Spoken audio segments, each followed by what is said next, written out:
Voltamos a falar ao vivo dos estúdios da Rádio Alepa, 101.5 FM, manhã de quinta-feira, agora 10 horas e 16 minutos em Belém do Pará. E agora é o momento da nossa entrevista em destaque, né? O seu momento de entrevistas aqui na Rádio e TV Alepa. Lembrando que hoje estamos ao vivo também na TV Alepa, canal 8.2 e pelo YouTube do canal TV Alepa Pará. E hoje a gente vai bater um papo muito especial, que é sobre sono. Interessa muita gente, acho que é 99,999% dos nossos ouvintes. Comigo aqui, Gabriel Oliveira, né, Gabriel? Bom dia, Rafa. Bom dia para você que nos acompanha aqui através da 101.5 e esse papo sobre o sono ele é fundamental. A gente sabe que muita gente tem problemas ao dormir. De acordo com a Organização Mundial da Saúde, cerca de 40% da população mundial sofre com algum tipo de distúrbio do sono e é sobre isso que a gente vai falar hoje aqui no seu Alepa Entrevista. Bom, e para entender um pouco sobre isso, a gente conversa com a doutora Karina Flecha Ribeiro, ela que é especialista e mestre em radiologia ortodôntica, certificada em ortodontia do sono, professora da Faculdade Fibra e professora da UFPA. Doutora Karina, seja muito bem-vinda aqui à Rádio Alepa. Agradeço o convite de vocês e é um prazer poder estar falando um pouco sobre sono para a nossa população. Antes de passar para o Gabriel a primeira pergunta, doutora, eu vou aqui, até falei que eu era uma dessas pessoas, digamos assim, interessadíssimas nessa entrevista, né? Toda vez que a gente tem uma apresentação, vamos voltar no tempo da escola ou até no trabalho, né? Aquela apresentação em grupo, no dia anterior já causa uma ansiedade, né? A gente já vem ali meio afetado. Eu, por exemplo, o dia de sessão, o dia anterior, eu já não durmo direito, pensando na sessão, na pauta, não sei o quê. A senhora teve uma boa noite de sono essa última noite agora? Tive, graças a Deus, tudo em ordem. É tudo em ordem.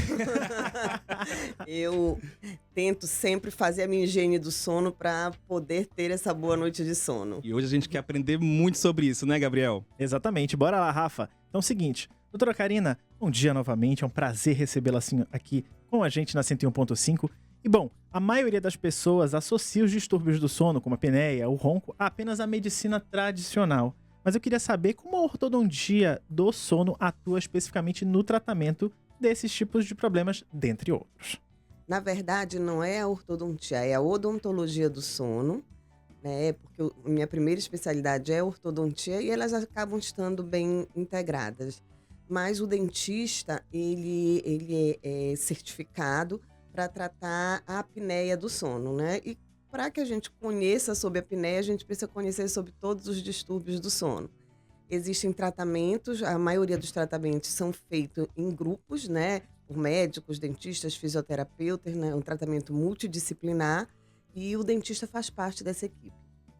Aí eu queria que a senhora começasse explicando como o dentista ele atua especificamente, o dentista, na questão do sono. Eu acho que muita gente, até para trazer essa informação, porque muita gente nem imagina que o dentista atua nessa área do sono, né, doutora?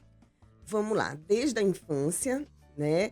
Porque muitas vezes, a criança com problema de sono, que por várias vezes é confundido com TDAH, né? E às vezes é só um problema de sono, ela começa na mão do dentista, né? E o dentista que sabe fazer esse diagnóstico já faz o encaminhamento, porque normalmente tem a ver com hipertrofia de amígdala, adenoide, mas essas hipertrofias, né, de amígdala, de adenoide, começam a causar deformações na face. E quem trata isso é o ortodontista e o odontopediatra. Então a gente já começa a trabalhar no sono desde aí, no diagnóstico dessas crianças. No adulto, a gente também ajuda nessa parte do diagnóstico, quando vem primeiramente para a gente, mas normalmente a gente recebe esses pacientes encaminhados pelo médico para fazer um aparelhinho que a gente chama de aparelho de avanço mandibular, que ele traz toda a maxila para frente e abre as vias aéreas para melhorar a respiração durante o sono. Além disso, a gente também prepara esses pacientes que têm indicação, que não são todos, para fazer a cirurgia ortognática, que é para trazer tanto a maxila e a mandíbula para frente através de cirurgia. Então, é esse o papel do dentista dentro dos distúrbios do sono. Doutora, sobre esses distúrbios do sono, como a senhora disse que podem ser identificados desde a primeira infância, quais seriam os sinais de alerta, vamos dizer assim? Olha, o primeiro sinal de alerta, né, que eu falo muito para os pais, meu filho ronca. roncar não é normal, né? Roncar significa que o ar está tentando entrar, ele está encontrando algum obstáculo e vibrando. Então já não é normal. Criança com sono muito agitado, irritada, com aquele pai que diz: meu filho range muito o dente a noite toda, né? Então, assim, começar a olhar essas pequenas diferenças do sono e ficar alerta, né? Para procurar um atendimento e não achar que é normal roncar, não achar que é normal aquela criança que passa a madrugada toda se virando na cama, babando. Então, a criança que dorme de boca aberta, tudo isso são alertas para os pais. E esses distúrbios, eles podem aparecer também, tipo, digamos, a criança teve uma infância tranquila em relação ao sono, pode ter esse distúrbio já na fase da adolescência, adulta, por questões de estresse, ansiedade também? Pode. Na verdade, são vários distúrbios do sono, né? São inúmeros. Na infância, a gente vê muito sonambulismo, terror noturno, né? Sonilóquio, aquelas crianças que falam durante o sono. Isso são distúrbios do sono mais superficial. E muitas vezes, só com uma boa higiene do sono na criança, eles são tratados, né? E podem também outros distúrbios irem aparecendo, inclusive os respiratórios, né? A insônia na criança, muitas vezes, ela é muito comportamental, pela maneira que os pais conduzem isso, né? Mas isso pode se perpetuar na vida adulta, ou começar na vida adulta. Doutora, sobre a questão da higiene do sono, ela muda conforme a idade? Então, por exemplo, a criança ela tem uma forma de realizar a higiene do sono, o adolescente, o adulto, isso muda de acordo com as fases da vida da pessoa? E o que é, né, a higiene do sono? Porque tem gente que não sabe nem por onde vai, né, doutora? Na verdade, hoje a gente nem fala mais da higiene do sono, a gente fala da higiene circadiana, né, das nossas 24 horas. E, assim, vai variar pelo tipo de atividade, mas em relação ao objetivo é o mesmo, tanto na criança quanto no adulto, né? Quando a gente... eu costumo dizer que o nosso cérebro é como se fosse um macaco treinado, tá? Então, assim, se a gente treinar ele, né, a gente tem um horário para almoçar, um horário para fazer atividade física. Então, você vai organizando a sua vida de modo que quando chega à noite, o seu corpo está sendo preparado para aquele sono, né? E aí você pode dar sinais para ele. Podem ser sinais no estilo, vamos lá, a gente durante o dia, a gente acumula o cansaço no corpo, a gente acumula a adenosina que vai gerando cansaço. Diferente do que as pessoas acham, que a melatonina que leva ao sono, né? A melatonina, ela é como se fosse um carteiro. Ela distribui a mensagem no momento da escuridão, ela distribui a mensagem para o nosso organismo de que é para dormir. Mas quem gera o cansaço é o acúmulo dessa adenosina, que é o desgaste, o cansaço mesmo que a gente vai acumulando durante o dia, né? Mas se eu não respeito isso, e se vocês começarem a observar, a gente tem um horário que a gente tem uma maior pressão de sono. Que muitas vezes eu deixo passar, porque eu tenho muita coisa para fazer, e quando eu deixo passar, às vezes o sono vai embora. Doutora, por que a senhora acha então que a melatonina popularizou tanto nesse tratamento do sono, né? Eu já caí nesse conto, por exemplo. É porque a melatonina chama-se, né, de hormônio do sono. E ela realmente é como se ela fosse o sinalizador de que está na hora da gente dormir. Tanto que ela é muito bem, entra muito bem nos tratamentos de distúrbio de horário de sono. Sabe, aquelas pessoas que só conseguem dormir, eu só consigo dormir depois da meia-noite, mas eu preciso dormir 10 horas. Então, ou então, em caso de jet lag, a melatonina é muito usada. Mas não como indutor. Como indutor do sono, ela é bem questionada. A senhora também é expert em planejamento digital e atua com alta tecnologia como o sistema Invisalign e a laser terapia. Queria que a senhora falasse um pouco sobre essas tecnologias e de que forma elas podem auxiliar em quem sofre desses distúrbios do sono. Na verdade, o laser, né, hoje, ele ainda está com muitas pesquisas em andamento, e o objetivo dele, do laser de alta potência, é que ele ajude nos pacientes que têm um palato, que é atrás do céu da boca, a gente tem um palato duro, que é o do céu da boca, e lá atrás a gente tem um palato que é mais mole. Em alguns pacientes com indicação muito precisa, o laser ele pode, como se ele desse uma tonicidade melhor para esse palato. Então, ele ajudaria nessa função, né? E hoje, toda essa tecnologia que a gente tem, né, em mãos com as impressões 3D, facilitam muito a confecção dessas placas de maneira mais precisa para esses pacientes, né? Os alinhadores ortodônticos, eles ajudam muito a gente, os alinhadores, os aparelhos, que é a minha primeira especialidade, muitas vezes a melhorar a função dessa mastigação, dessa língua, né, facilitando também o melhor posicionamento dela. Olha que interessante, não sabia que até a língua influenciava diretamente. Sim, porque a língua durante o sono, ela sofre um relaxamento, né? Então, se ela não tem um espaço adequado e não está numa posição adequada durante o sono, ela também vai fechar mais o espaço respiratório. Doutora, ainda falando sobre a fisiologia do sono, muitos acreditam que roncar é apenas um incômodo sonoro ou, por exemplo, um sinal de cansaço profundo. Mas de acordo com a American Heart Association, que aponta que a apneia obstrutiva do sono não tratada aumenta em até 58% o risco de desenvolvimento de doenças cardiovasculares, como hipertensão, podendo chegar até, por exemplo, infarto. Qual o momento exato que o ronco ele deixa de ser ali só um sinal de cansaço, entre muitas aspas, e passa a ser um problema ainda mais grave? Na verdade, é como eu falei, o ronco não é normal, né? A gente minimiza muito. Qualquer ronco, doutora? Qualquer ronco. Qualquer ronco é sinal de que o ar está tendo dificuldade para entrar, tá? Porque algumas pessoas só roncam quando estão cansadas. Vamos lá. O que acontece? Quando eu estou mais cansada, quando eu tomo relaxante muscular ou quando se bebe alguma coisa, a gente tem um relaxamento muscular maior. Se o músculo está mais relaxado, então ele cai mais nessa região de via aérea. E aí é como se ali o ar estivesse encontrando dificuldade. Quando eu não estou tão cansado, eu tenho uma tonicidade melhor, né? Então, é aquilo. No adulto, a criança não tem que ter esse relaxamento, mesmo cansada, né? Mas o adulto, às vezes, ele pode, quando ele bebe um pouquinho mais, né? Ou quando ele está no extremo do cansaço, quando ele dorme mais de peito para cima. Existem até apneias que são mais de posição. Mas aí você tem que saber, não, eu só ronco quando eu bebi alguma coisa. Então, quando eu tô muito cansada, tudo bem, é um sinal de que tá tendo uma resistência ali. Não necessariamente uma apneia, mas um paciente que tem um ronco constante, ele precisa investigar.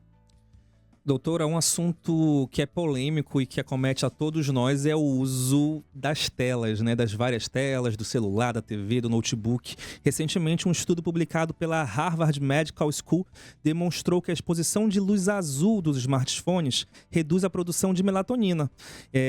Em até 50%, retardando o relógio biológico em cerca de 1h30. Doutora, com esses dados, é possível a gente parar, blindar a nossa mente de não usar a tela? Porque às vezes a gente vai embora quando vê meia-noite, 1h, né?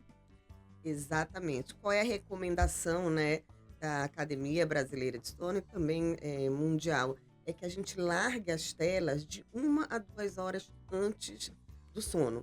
A gente já começa esse preparativo para dormir antes. O problema hoje, se vocês verem os nossos antepassados, né, a luz é o nosso maior sincronizador circadiano. Se pensar nos nossos antepassados, eles dormiam e acordavam, né? Azul, anoitecia, todo mundo ia dormir.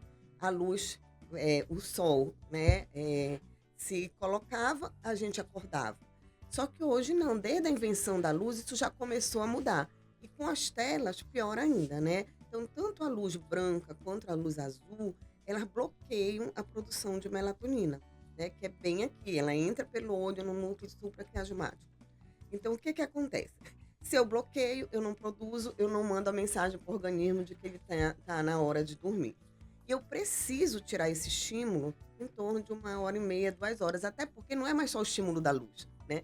Vocês hão de convir comigo que o fato de eu estar com o celular na mão, de eu comentar alguma coisa do lado de alguém, ele já começa a me dar notícia, né?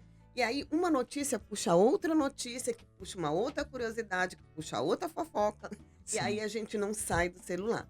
E aquilo vai estimulando, além da luz quebrar, né, a produção de melatonina, estimula a minha mente a ficar pensando. Então é estímulo em cima de estímulo.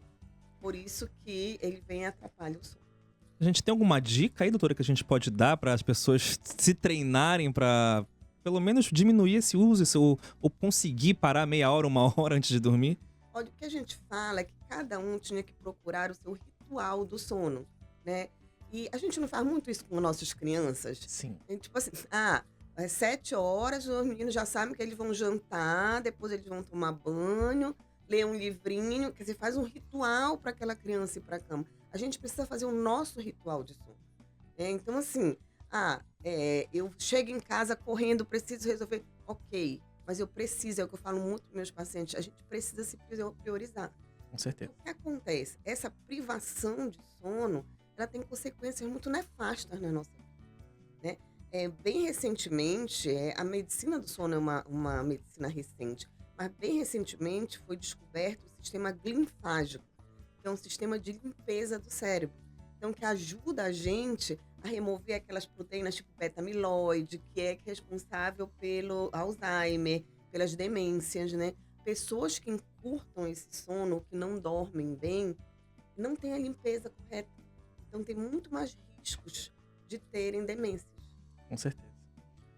Lembrando também aos nossos ouvintes que o cérebro é a parte do nosso corpo que mais utiliza energia, que mais transforma tudo aquilo que a gente consome em matéria de energia para seu funcionamento. Então, logicamente, doutor, ele também gera mais lixo, por assim dizer, não é?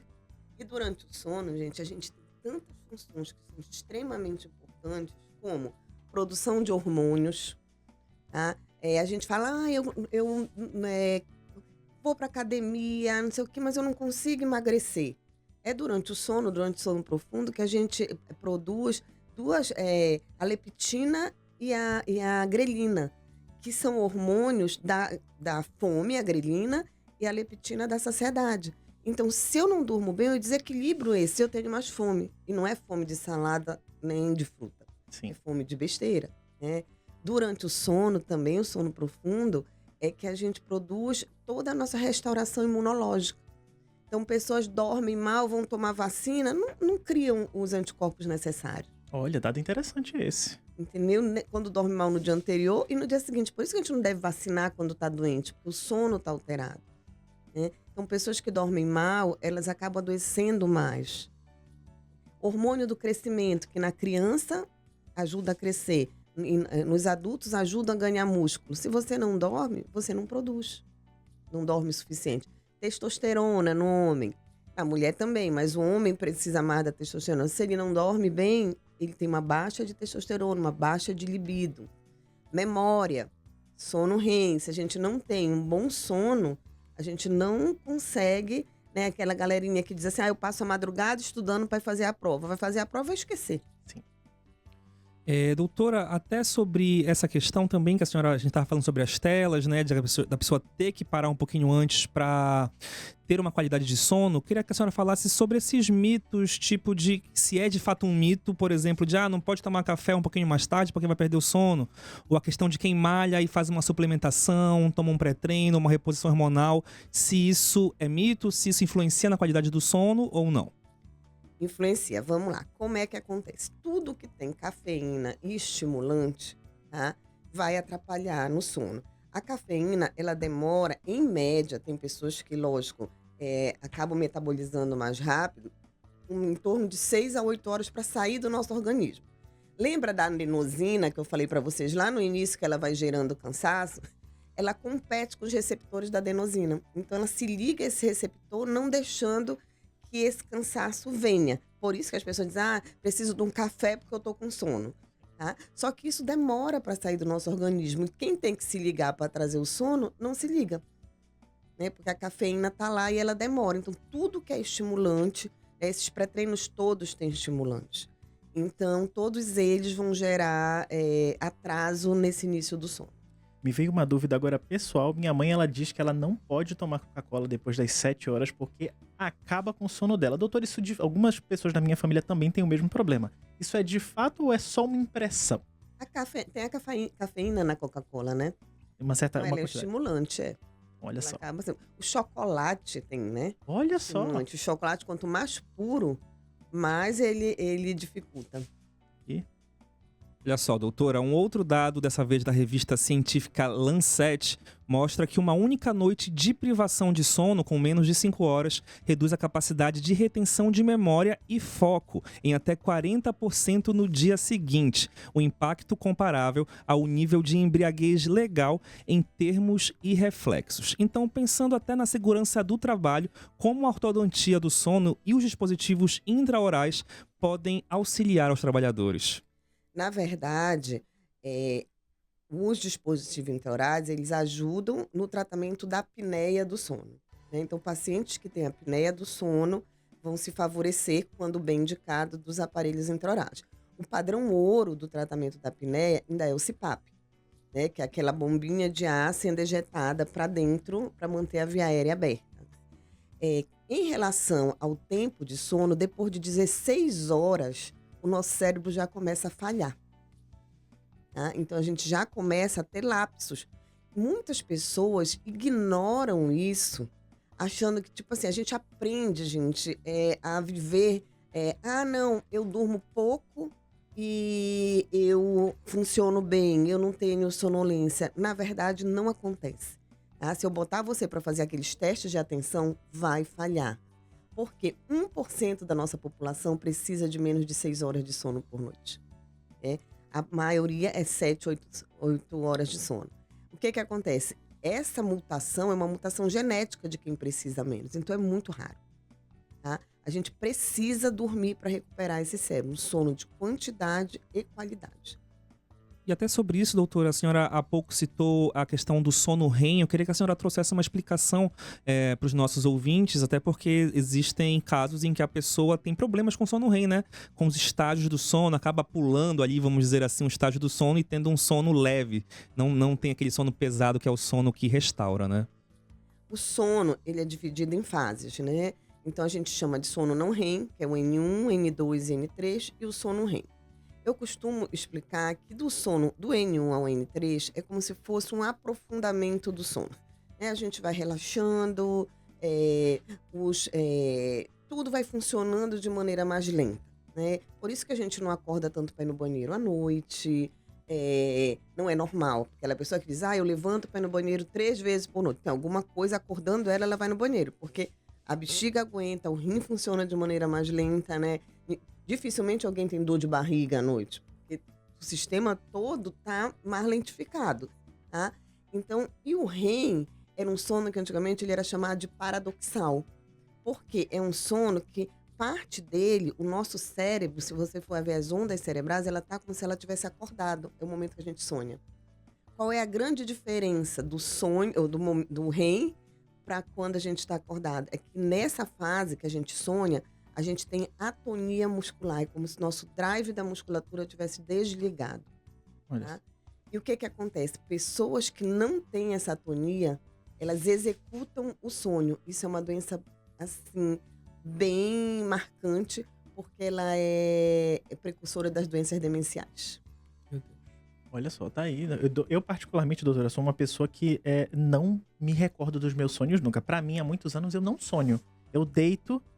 Não tenho dificuldade para dormir, mas eu só acordo no outro dia. Não há sonhos. É porque normalmente a gente lembra do sonho quando a gente acorda durante esses sonhos. Tá? Se você... E assim, essas fases do sono, elas não se dão de maneira contínua. Elas se dão em ciclos. A gente diz que a gente encerra o primeiro ciclo depois que tem o primeiro REM. E a gente tem mais N3, que é um sono profundo, na primeira metade da noite, e mais REM na segunda metade da noite. Doutora, tem uma pergunta aqui do Aldeci, nosso querido companheiro técnico aqui, que é uma pergunta que é até um costume nosso paraense, né? É o sono da tarde. O sono da tarde é benéfico? Ele compensa o sono da noite? Vamos lá, o sono da tarde não compensa o sono da noite, tá? Durante esse horário de meio-dia, 1, 2, a gente tem uma baixa na temperatura corporal, que unido ao momento que a gente se alimenta e que a energia vai para a digestão, dá aquela sonolência realmente. Não tem problema nenhum quem gosta de dar o seu cochilo, tá? Então tá liberado. Tá liberado, desde que ele seja uma meia horinha, para que ele não atrapalhe o sono da noite. O que a gente diz só, aquela pessoa que tem insônia, que tem dificuldade de dormir, a gente pede para que ela evite o cochilo, para não atrapalhar a noite. Mas quem não tem problema nenhum. Doutora, para fechar aqui, um estudo recente da Sleep Research Society revelou que o estresse corporativo crônico está diretamente ligado ao, por exemplo, bruxismo de vigília, que é quando as pessoas apertam os dentes acordados, e também ao bruxismo do sono, gerando disfunções na ATM, que é a articulação temporomandibular. Isso. Exatamente. Como o mapeamento que a senhora faz e as terapias modernas, como a laser terapia que nós mencionamos anteriormente, consegue desenvolver ali um alívio e também qualidade de vida para a pessoa que vive nessa realidade? Vamos lá. O bruxismo, ele é multifatorial também, tá? E ele tem origem no sistema nervoso central. A boca, né, só sofre as consequências dele. Tem muito a ver, né, com aumento de estresse, aumento de dopamina, então, com esses neurotransmissores. Como é que a odontologia... Bem, diagnóstico, né, tanto da apneia quanto do bruxismo, e eles têm uma relação, é através de um exame chamado polissonografia, né, que é o exame padrão ouro para o diagnóstico. É o exame que você dorme na clínica ou em casa, mas todo monitorado, para a gente ver a frequência que isso está acontecendo, em que fase do sono, né? Então, se dá dessa maneira. Como é que a gente atua dentro da odontologia, né? Com placas, mas é um outro tipo de placa de relaxamento muscular. O laser ajuda muito a gente na parte de alívio dessa musculatura que fica dolorida. Então, o laser, ele é anti-inflamatório. E aí, a gente faz o laser de baixa nessas regiões, ajudando o paciente a melhorar das sintomatologias. Legal. Doutora, muito obrigado pela sua participação, pela sua vinda. Queria que a senhora deixasse uma dica para quem sofre de distúrbios do sono, quem deve procurar primeiro, como começar esse tratamento. Muita gente sofre disso, né? Sim, eu acho que em primeiro lugar, eu queria deixar um alerta, né, que eu acho que a gente falou muito rápido, mas acho que é muito importante, que o sono, ele é muito importante para a qualidade de vida, né? E quem não dorme bem tem riscos muito grandes de ter problemas cardiovasculares, né, problemas metabólicos como diabetes. É como se quem faz a apneia do sono é como se estivesse levando um susto atrás do outro. Tá? Então o corpo reage de maneira completamente negativa e vai se desgastando ao longo do tempo. Tá? Então eu queria primeiro deixar isso como um alerta para todos. Quem tiver interesse em saber mais, a gente tem um site da Academia Brasileira de Sono. Lá tem várias coisas falando sobre sono e lá vocês conseguem ver quem são as pessoas certificadas em Belém que trabalham com sono, né? Normalmente, a primeira pessoa a ser procurada num problema de sono é um médico do sono. Então, dentro da Academia Brasileira de Sono, você consegue médicos certificados em Belém para procurar esse tratamento. E vamos deixar aqui na tela, né? Pedir pro pessoal da TV deixar aqui na tela o site para facilitar para você que está interessado em buscar um profissional aqui em Belém. Doutora, muito obrigado mais uma vez. Um bom dia para a senhora. Agradeço o convite de vocês e espero poder ter ajudado. Olha só, o nosso bate-papo hoje foi com a doutora Karina Flecha Ribeiro falando sobre a higiene do sono, um tema urgente e super atual que muitos de nós estamos acometidos. Gabriel, quem quiser rever esse bate-papo depois vai aonde? Lembrando a você que nós somos multiplataforma, então para você rever esse conteúdo em vídeo, você entra lá no nosso canal no YouTube, que é o TV Alepa Pará, onde ficam armazenados todos os nossos conteúdos, seja a produção diária, as matérias especiais, as reportagens, você acessa lá o YouTube e já tem tudo na íntegra, separadinho em pastas ali para você.